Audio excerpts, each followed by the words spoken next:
sound and reading. Okay, so for those of you who are new here, welcome, and for those who are coming back, this is we're doing session 3 now, which is going to be on gene expression, specifically focusing on transcription and RNA. So before I start, I just want to point out one thing. So session 6 will be having a guest speaker. A lot of the content for session 6 overlaps with today's session, so I'm going to be putting up some of the content from today for session 6 because the guest speaker is a lot more knowledgeable about certain aspects of RNA and transcriptional regulation than I am. So so she'll be a lot better at explaining some of these things than I am. So what we're doing today is, for the first part, we're going to quickly review the central dogma and RNA structure and function. And then we're going to do a quick activity to just kind of refresh our memory of just basic central dogma stuff. And then we'll go into detail about transcription, initiation, elongation, and termination, and we'll be talking about both prokaryotes and eukaryotes. And then we're going to take a break, and then for part 2, we'll be talking about techniques. We'll be focusing on reverse transcriptase PCR, microarrays. We're actually going to put off RNA-seq until session 6, and we'll also be talking about RNAi today. And then we're going to talk a little bit about mRNA vaccines at the end. So go over the central dogma and transcription. So in the first session, we went over this flow of genetic information, which is one of the core concepts of molecular biology. So you start off with DNA, which is transcribed into RNA, specifically messenger RNA, and messenger RNA is then translated into proteins. In addition to the basic flow of DNA to RNA to protein, you can also go from RNA back to DNA through a process called reverse transcription. In addition, DNA undergoes replication to make copies of itself, which we covered last week. So today we're going to be focusing on transcription and somewhat on reverse transcription as well. Just want to also go over RNA structure. So the main difference between DNA and RNA, well, there's a few big differences. The first one is that the sugar that's involved in the phosphorosugar backbone is different. In RNA, it's called ribose. In DNA, it's deoxyribose. The main difference is this hydroxyl group at the 2' position. Another major difference is that whereas in DNA, you have a nucleotide called thymine, in RNA, the equivalent is uracil. And the third major difference is that while DNA is in a double helix form, RNA is single-stranded. So, and there are some, the major similarities between the two is that they both consist of a phosphorosugar backbone. They both have a direction to them. One end is referred to as 5' end, the other is a 3' end. They both contain these nitrogenous bases. And while in DNA, thymine engages in hydrogen bonds with adenine, in RNA, the uracil is able to engage in hydrogen bonds with adenine, similar to thymine. So usually when we talk about RNA in the context of gene expression, we're usually thinking about mRNA, but I just want to point out that there are multiple types of RNA in the cell. We'll also be covering transfer RNA or tRNA in the next session. I also just want to quickly go through all of these. So mRNA, as we know, is involved in the process of encoding proteins. tRNA, which we'll be covering next week, it transfers amino acids into an amino acid chain, and it acts as an adapter between the mRNA and the amino acids. Ribosomal RNA or rRNA forms the ribosomes. Small nuclear RNA or snRNA is involved in various processes, including splicing. It comprises the spliceosome, which we'll be talking about today as well. And there are additional types of RNA that are involved in regulating gene expression that we won't go into too much detail about, but these are listed here. So even though we usually are thinking about RNA in the context of mRNA, it actually only makes up about 3 to 5% of all the RNA molecules in the cell. The majority of RNA molecules are actually ribosomal RNA. So before we get into the activity, I just want to go through a quick overview of how transcription works. So transcription is carried out by an enzyme called RNA polymerase. And it uses one strand of DNA referred to as the template strand and generates a new strand of RNA that has base pairs complementary to the template strand. The other strand, or the non-template strand of DNA, is also referred to as the coding strand. And the sequence of the coding strand is identical to that of the RNA, the nascent RNA strand, with the exception of the thymines. Those will instead be uracils. So there's some differences between, there's some similarities and differences between RNA polymerase and DNA polymerase. Both catalyze phosphodiester bonds, both work in the 5' to 3' direction. DNA polymerase requires a primer, or a short strand of nucleotides, in order to start creating nascent DNA. In contrast, RNA polymerase does not need a primer. RNA polymerase is also more error prone than DNA. About the frequency of errors is about 1,000-fold higher. The reason for this is that DNA is a long-term storage molecule, so it's more vital that a DNA is replicated accurately, whereas RNA is a very short-lived molecule, so it's less important. The other major difference between transcription and DNA replication is that the nascent RNA strand does not remain hydrogen bonded to the template strand of DNA, whereas in DNA replication, the new DNA remains hydrogen bonded to the template, and this yields two new strands of two separate strands of DNA, each containing one old strand of DNA that would act as a template and one nascent strand of DNA. So RNA polymerase, similar to DNA polymerase, has directionality. It polymerizes from the 5' to 3' direction, and whether this is going from left to right or right to left is dependent on which strand of DNA is acting as a template strand. So, for instance, if the 3' to 5' strand here is the template strand, then the new strand of RNA will be moving from left to right, whereas if the 5' to 3' strand is the template, then the new RNA will be generated from right to left.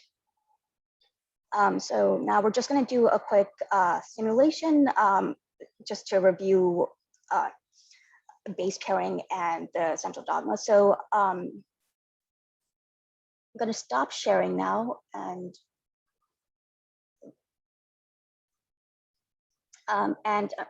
Jeremy, if you don't mind, I'm going to send you the link for the activity, and you can. Should I stop recording? Yes. Yeah, and I'll send you the link. No, I don't want to stop recording. I want to pause recording. Sorry.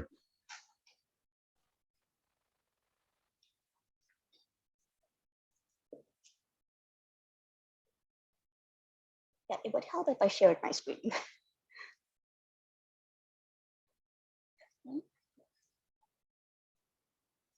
Okay, so there are obviously some differences between how prokaryotes versus how eukaryotes undergo transcription. And a lot of that has to do with the fact that their gene structure is very different. So in prokaryotic organisms, what's typical is that you have a gene structure where you have a regulatory gene that's upstream or in the 5' direction of what's called an operon. So an operon is a grouping of genes that are closely related that are regulated by the same promoter and the same operator. We'll be getting into a lot more detail with this for session 6. And in contrast with eukaryotic organisms, what they have is an upstream regulatory sequence that can consist of enhancers or silencers, and then which are part of the distal control elements, and then closer to the coding sequence is the proximal control elements, which includes a promoter sequence. And this is followed by an open reading frame, which consists of exons and introns. So we'll be going into more detail about what that is later, but this will be relevant for mRNA splicing. Then after the open reading frame is what's called a downstream regulatory sequence. So downstream in this context means towards the 3' direction. This will contain terminator sequence. In addition, it will also have distal control elements such as an enhancer or a silencer. So in both cases, there is a promoter region that is upstream of the coding sequence and a terminator region that is downstream of it. So since prokaryotic transcription is simpler, we're going to go through this one first. So prokaryotic transcription initiates with RNA polymerase along with a cofactor called the sigma factor. So the sigma factor is a detachable subunit that detects where to start transcribing on the DNA strand. So this detects where the promoter region is. So you'll notice here that it is connecting at 2 distinct parts of the DNA. I'll go into detail about what that is in the next slide. But after RNA polymerase finds the promoter sequence, it then opens up the double strand helix, and it opens it up just ahead of where the active site of RNA polymerase is. So in this case, the DNA opening is done by RNA polymerase rather than a helicase because there isn't as much energy that's needed for this limited opening of the DNA double helix, whereas with DNA replication, or in eukaryotic transcription, a separate enzyme called the helicase is necessary to unwind the DNA. So then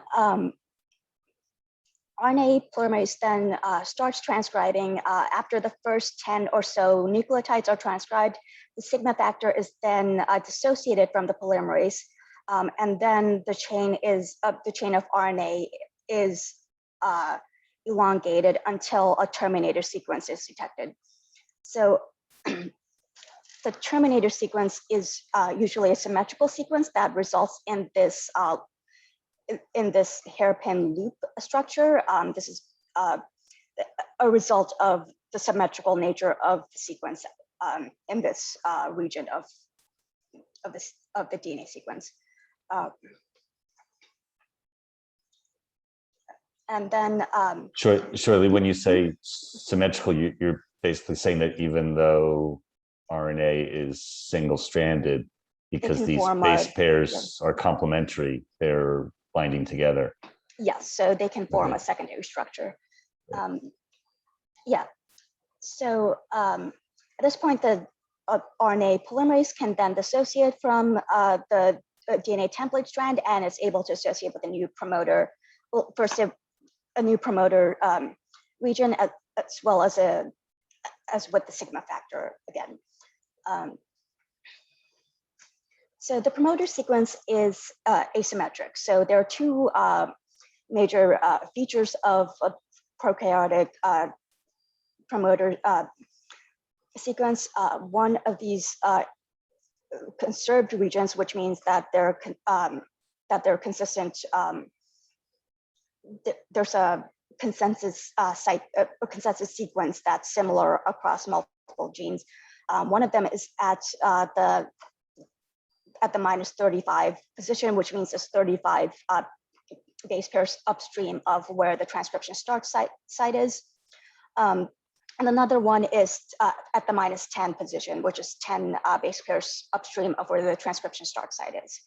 So the RNA polymerase makes contact with both of these sequences at transcription initiation. And because this is asymmetric, that means that generally only one of the two DNA strands will associate with RNA polymerase, because the complementary strand won't have the same conformation of the sequence. So then we'll get into operons in more detail in session 6, but one example of how prokaryotic transcription is controlled is through operon repression and activation. So an example of this is the lac operon. So when there's no lactose present, a protein called the lac repressor binds to the operator region of this operon, and that prevents transcription by RNA polymerase. When lactose is present, then a metabolite called allolactose binds to the repressor and removes it from the operator, which allows for RNA polymerase to bind and start transcribing, or allows it to bind. And then in low glucose conditions, the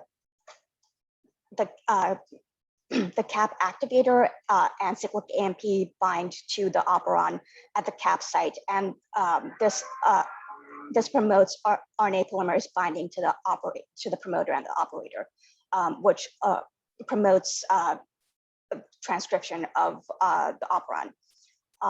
And in high glucose conditions, there's no cyclic AMP present, so that cap binding doesn't occur. So RNA polymerase is still able to bind, but at lower levels than in low glucose conditions. So we'll be going into a lot more detail in the later session. So this is just a quick overview of how eukaryotic transcription works.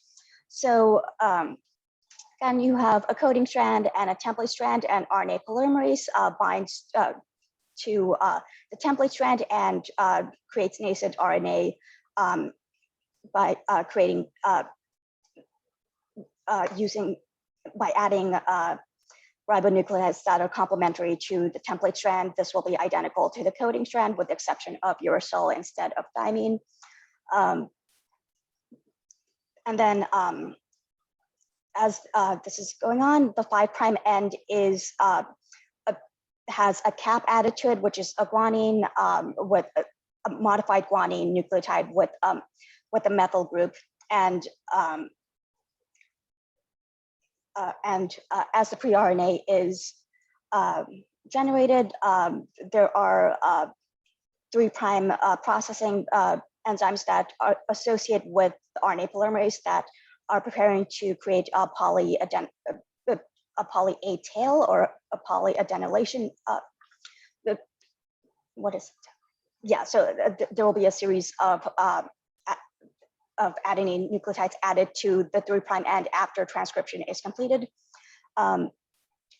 So that will yield what's called a pre-mRNA, which is then processed in the spliceosome to remove introns and and join the exons together and that will result in mature mRNA, which can then exit the nucleus and undergo translation.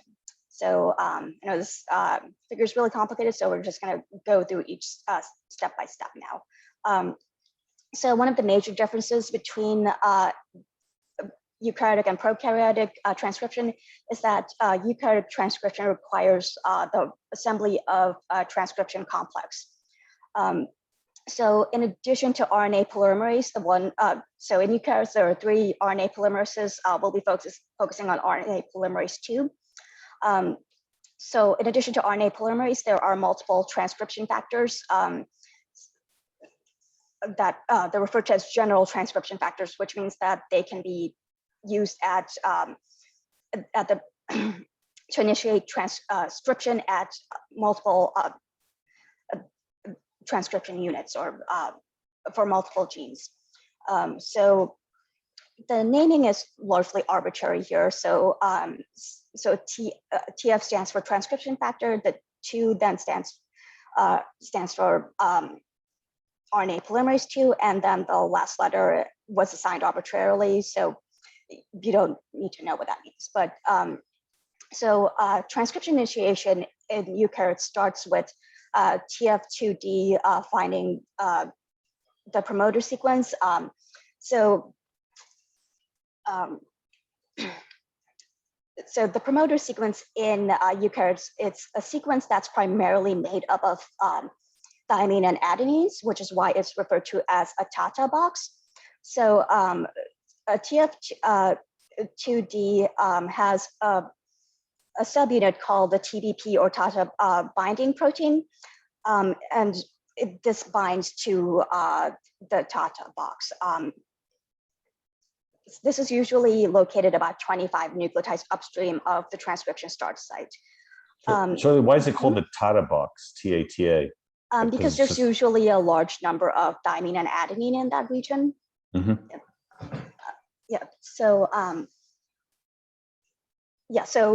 binding of TF2D to the DNA strand causes a conformational change, which allows the rest of the transcription complex to be able to bind to DNA. So the next enzyme in the transcription complex that binds is RNA polymerase 2. Then TF2H, which contains a helicase, allows the RNA polymerase 2 to have access to the template strands. And this following this, RNA polymerase 2 is able to initiate transcription, but it remains bound to the promoter sequence. So during this time, RNA polymerase 2 will synthesize short stretches of RNA until it can undergo a conformational change. This occurs when TF2H, which also contains a kinase, that's an enzyme that phosphorylates a target. This TF2H phosphorylates RNA polymerase 2 at the C-terminal domain. If you remember from session 1, the C-terminal domain is it's the equivalent of a 3' end to a protein. So that's represented by this structure here. It's sort of a tail. Once it's phosphorylated, then RNA polymerase 2 is released from the promoter sequence, and it's able to elongate the nascent strand of RNA. So unlike prokaryotic mRNA, eukaryotic mRNA has to undergo two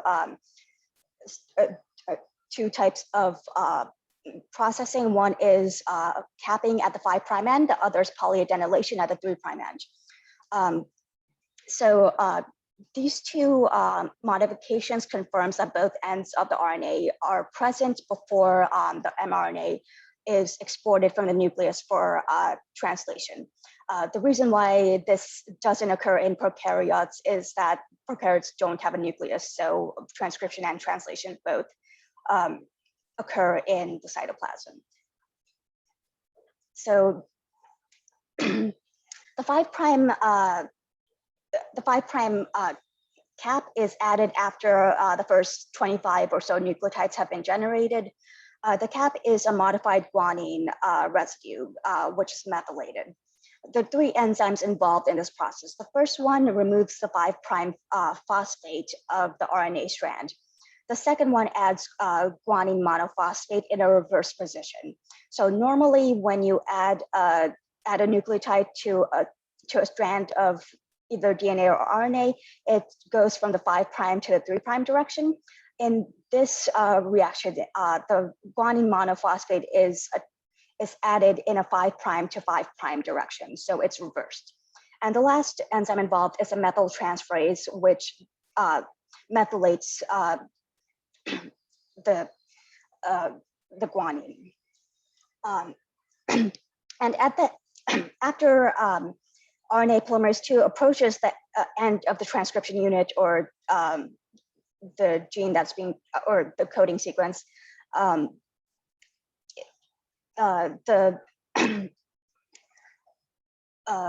there is a terminator sequence present, and this is detected by two proteins that are that follow RNA polymerase II as it transcribes. So one of these proteins is called the cleavage and polyadenylation specificity factor.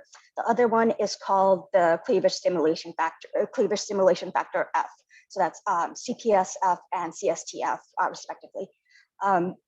So these two proteins recognize the terminator sequence, and then this results in RNA being cleaved, and then poly-A polymerase adds about 200 adenine nucleotides to the 3' end, and then lastly, a number of poly-A binding proteins then attached to the 3' end.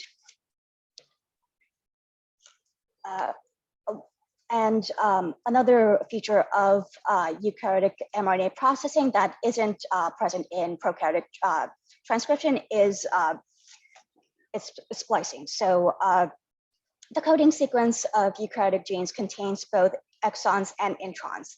So exons are the parts of the coding sequence that are expressed, while as introns are the parts that are intervening.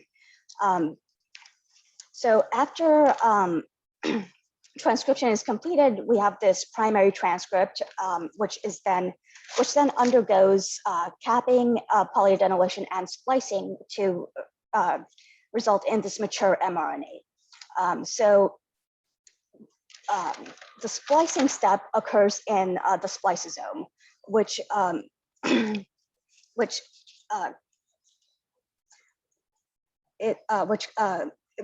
is a complex that's made up of RNA molecules along with proteins that form complexes with them. The RNA molecules involved in this process are called small nuclear RNAs, or snRNAs.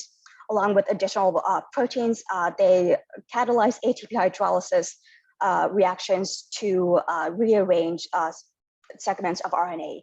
And eventually what happens is that the exons will be joined together, whereas the introns will be removed in this lariat formation, which is what they call this type of shape.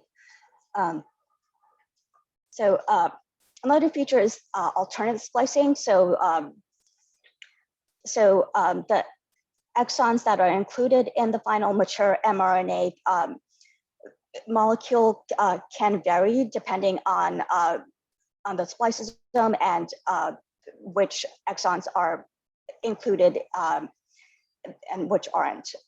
And this is particularly useful because it can result in multiple types of protein that come from a single coding sequence. So an example here is a tropomyosin gene, which is a type which codes for a type of muscle protein. And you can see here that from this one sequence of DNA, there are at least 5 different types of mRNA that can be transcribed from it that are associated with 5 different types of proteins. And there are multiple levels of transcriptional control in eukaryotes, which we'll be going into in session 6. So some levels of transcriptional control include the chromatin environment, nucleosome occupancy, histone modification. So you may remember the previous session I mentioned that histones are rich in lysine and arginine amino acids, which are negatively charged. These are also likely to, these are also able to undergo post-translational modifications such as acetylation or methylation, which affect whether or not RNA polymerase will be able to access the DNA. Other factors involved are availability of transcription factors and cis and trans regulatory elements, such as enhancers and silencers. So are there any questions about the first part of this session?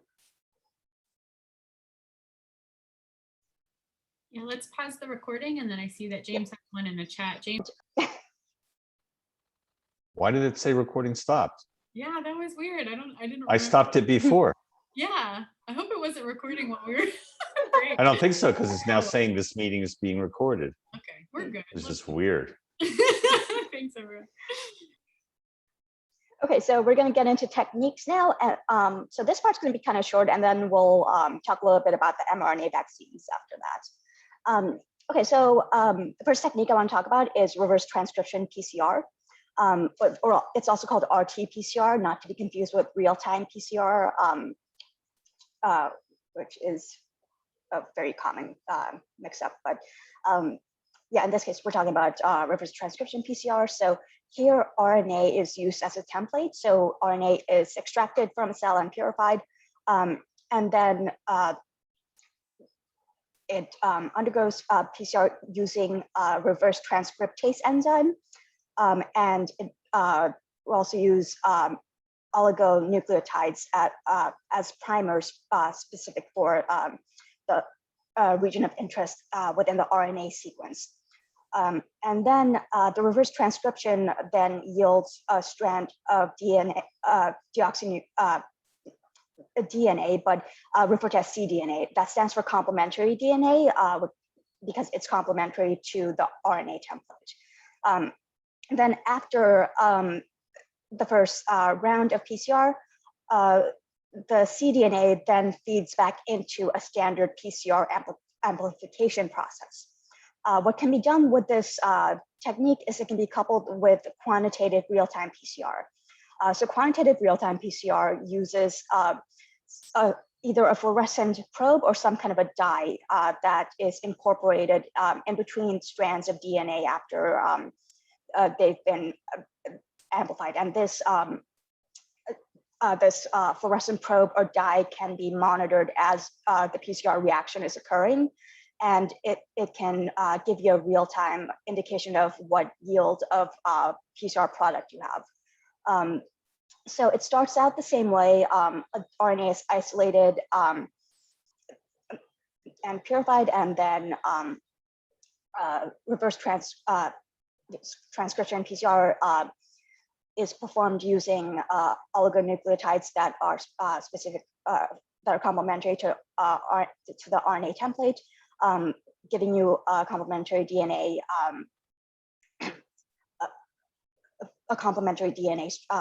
strand. The RNA and cDNA are then denatured and separated, and then the cDNA then undergoes a standard PCR, but with this probe or dye. And then as it's being amplified, the dye is being taken up by the new double-strand cDNA, which is then monitored by the equipment. Shirley, quick question. The dye, is it incorporated, it's added chemically onto the nucleotides? So it's called an intercalating dye. So it ends up between the two strands. I see. Yeah. And this is a really useful way of measuring RNA levels by using the cDNA that's present in the qPCR reaction. And this allows for rapid detection of any changes in gene expression. Another application for RT-PCR is diagnostic testing. So this is the type of PCR technique that's been in use for COVID-19 testing. So as we already know, the RNA is extracted from viral particles that are obtained by a nasal swab. Then the virus is deactivated and the RNA is purified and isolated. And then it's used in an RT-qPCR protocol. And there are specific primers that have been designed that are specific to genes that are present in the COVID-19 viral genome. So that includes the E gene, which is the envelope gene of the virus, and the RDRP gene, which is the RNA-dependent RNA polymerase gene. So there are so the primers specific for these genes are available, and those are used to determine the presence of the viral genome in the sample. And then the test results are analyzed by measuring fluorescence from the fluorescent probes, and if it's above a certain threshold, that's considered a positive result. Any questions about RT-PCR? Okay, another. Wait, I just had one question. So when you just going back to the fluorescence, when you just do regular PCR, use ethidium bromide, right? Yeah. And that's what's giving you the fluorescence when you illuminate the gel? Yes, but this is done like here, the fluorescence is measured while it's in the tube in the thermocycler. Right. Whereas with regular PCR, you need to complete the PCR reaction first, and then run it on a gel and then stain it. So right. Yeah, so this is why it's called real time. I see.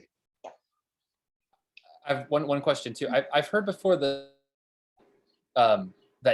false positives are less common than false negatives. Mm-hmm. Why is that? False negatives are they can occur very easily just by human error, especially with RT-PCR. Just speaking from my own experience doing this, it's pretty easy to mess up. Yeah, so yeah, there are multiple reasons why a false negative can occur. A component could be missing. It could be something as simple as a mechanical issue with the equipment. And another possibility is that the viral genome, the amount of viral genome is it's too low to amplify to a detectable amount, whereas getting a false positive would be very difficult in that case, just because you're dealing with small quantities of the genome.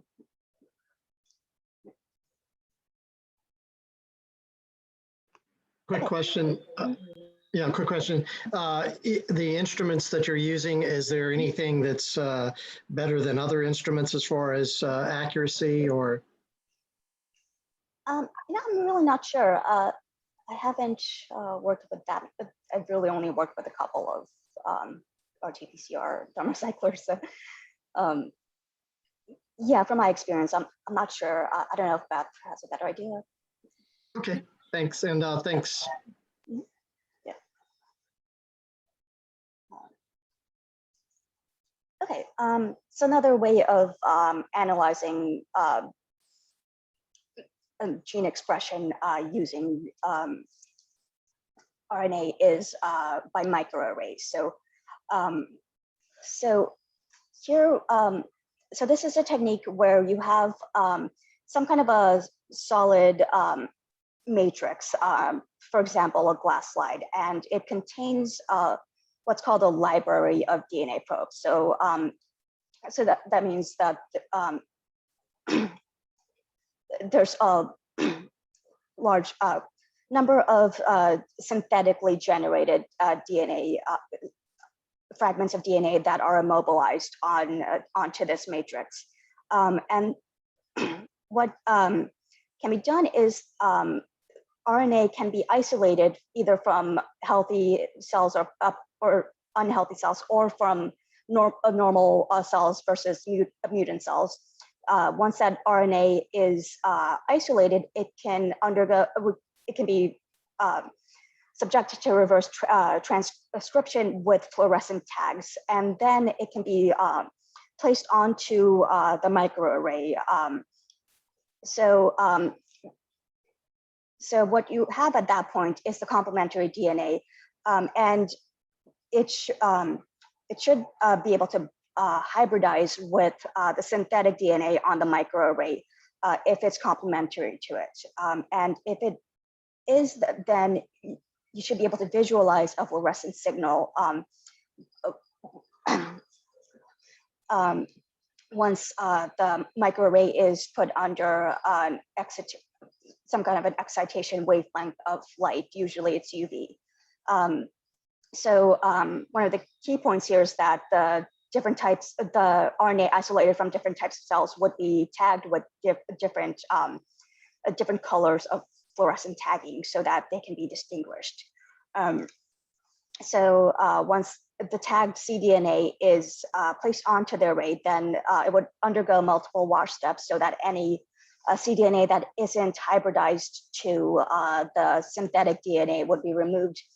And then you would be able to visualize which sequences of synthetic DNA are showing binding or hybridization with the cDNA. So in this example, the healthy cells, the RNA from healthy cells is tagged with green fluorescent dye, whereas the unhealthy cells are tagged with the red fluorescence. So in this hypothetical microarray results, if you have binding with RNA from normal cells, you would see a green signal. If you only have binding with RNA from not RNA, cDNA from an unhealthy cell, that would give you a red signal. If cDNA from both were hybridized, it would be yellow, and if neither hybridized, there would be no signal.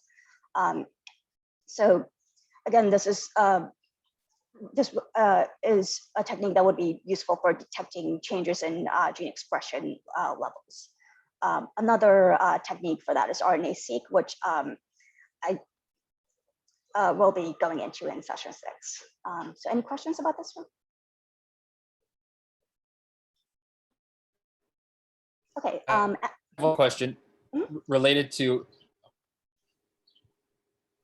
one question related to this, and it's related to how long you have to add the probe in order to see if what you're looking for is there. How long take from transcription to translation? Is that like an hour-long process, or is it a 24-hour-long process? Well, in this seconds? case, translation isn't involved in this process. Okay. Yeah, so this is just binding between the cDNA and the synthetic DNA, or the immobilized DNA. But this process is what, like a couple of hours, I would guess, Shoily? What do you think? Yeah, that sounds about right. Yeah. So the biggest workload is always in like preparing your sample for whatever the read is. So the workload to get RNA from your healthy cell, convert that to cDNA, convert that to tag cDNA, and then hybridize it to the chip, and then wash it, and all of those steps before you actually image. And then the imaging is like 30 seconds. So it's really very labor intensive until you get to that final step, and then you generate crap tons of data all at once. Scientific term, crap tons. Yeah. Okay, yeah, and the last technique I want to cover today is RNA interference, or RNAi. So this was initially discovered in C. elegans, which is a model system. It's a type of worm that we'll be talking about in session 8. And RNAi uses double-stranded RNA to enable sequence-specific gene silencing. So the process of RNA interference is initiated when this double-strand RNA is introduced to the gene, and it then binds to a protein called dicer. So this is an enzyme that processes the double-stranded RNA into short fragments, usually about 22 nucleotides. And these short fragments are called small interfering RNAs, or siRNAs. the siRNAs are then incorporated into a complex called RISC, or RNA-induced silencing complex. So this complex is a nuclease, which means it cleaves nucleic acid. So once the siRNA then binds to a complementary mRNA, it brings the RISC complex with it, and then the RISC complex cleaves the mRNA at the sites that are specifically complementary to the siRNA. And then the cleaved mRNA is then degraded, and then you have gene silencing or knockdown of a specific gene that you targeted with the double-stranded RNA. Any questions about how this works?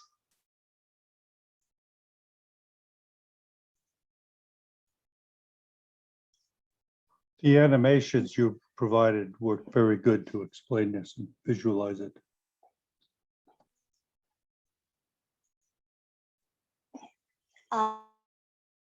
Yeah, the last thing sorry, and this can just one question there is, yeah.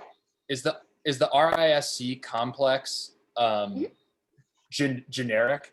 There's and then they're differentiated by which siRNA is Essentially, yeah. Is connected to it. Okay. Yeah, the siRNA kind of guides it to the mRNA. Yeah.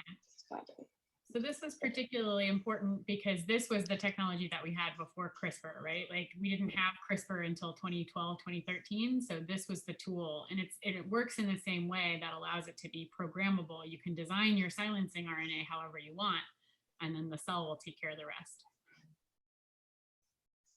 So this is why I like working with yeast. None of this is necessary. Yeah, yeast just takes you just put in a homologous sequence. It'll just take up anything. Okay, and the last thing I wanted to cover today was mRNA vaccines. So this actually just popped up on my Facebook newsfeed this morning. So I felt like I had to include this. Yeah, so yeah, this is a schematic of how the Moderna mRNA vaccine works. So essentially, you have a lipid nanoparticle which contains mRNA for the S protein, which is the spike protein found in coronavirus. So there's two mutations in that are present in the mRNA that's present, or that's used for the vaccine. So there are two sites that are that were mutated to proline. So you may remember from the first session, proline has a very distinctive structure that affects how a protein folds. So the findings from the studies that have looked at that mutant is that have suggested that the two proline mutations make the spike protein more stable, which is why they were included in the vaccine.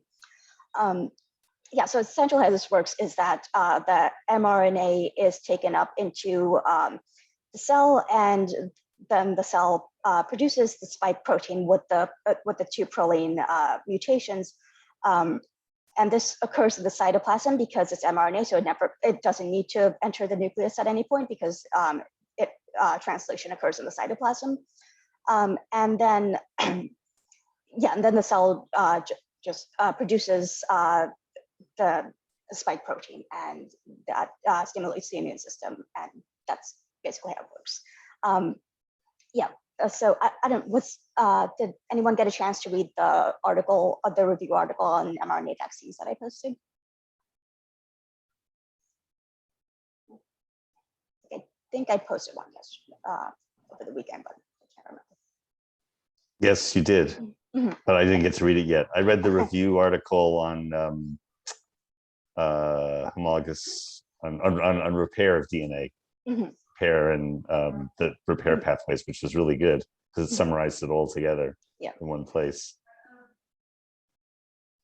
Oh, did anyone get a chance to watch the videos on DNA repair that I posted? Well, I would strongly recommend those because I know last week was really confusing. And yeah, I thought Jim Haber did a really good job of explaining it. I'm also kind of a fan. So. Yeah, I'm going to look at those. Mhm.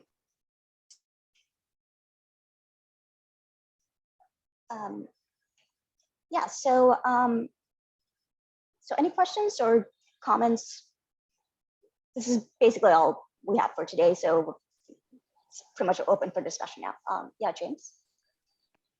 I have a question. You took us through RNA processing that happens inside the nucleus when it's transcribed from RNA. Has that processing already happened? The mRNA that's in the vaccines, or is it unnecessary because it's not transcribed? So it's synthesized so that the processing is all, those features are already present. So yeah, you can see in the schematic, it has the guanine cap and the poly-A tails. So that the processing isn't necessary once it's in the cell because it's been designed with the 5' cap and 3' tail already included.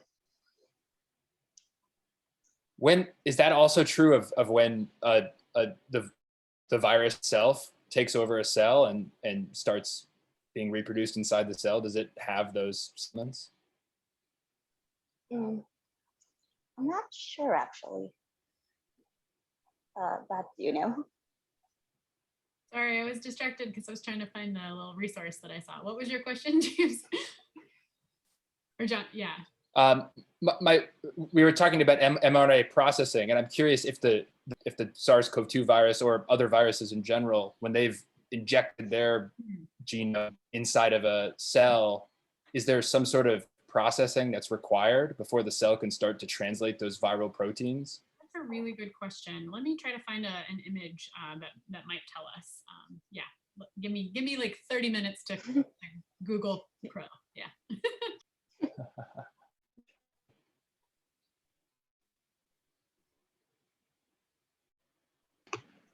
So has anyone heard of any ill effects of the Moderna vaccine?